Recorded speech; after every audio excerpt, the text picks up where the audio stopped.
Hello, my name is Virginia Murray, and I'm one of the faculty members within Grand Canyon University's College of Education. Today I want to share one of our unique master's programs and what pursuing it can mean for you. Our Master of Arts in Autism Spectrum Disorders program gives students the knowledge and skills they need to advocate for students with ASD.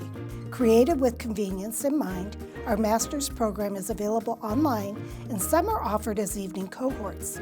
At GCU, we cater to the demands of working professionals and want to ensure that you can pursue your master's degree without having to pause your career.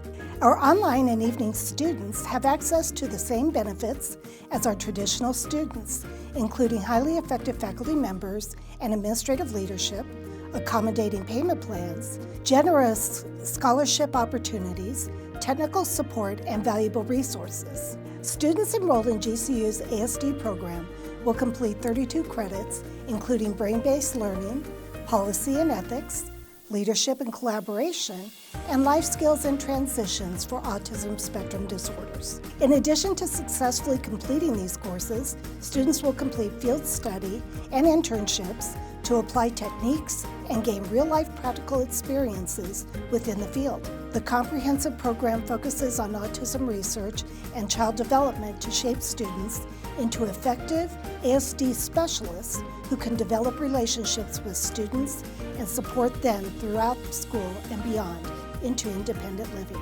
Upon graduation, ASD students will understand the educational and developmental needs of students with autism spectrum disorders so that they can make a difference in this meaningful line of work. For more information on GCU's MA in Autism Spectrum Disorders program, please visit gcu.edu.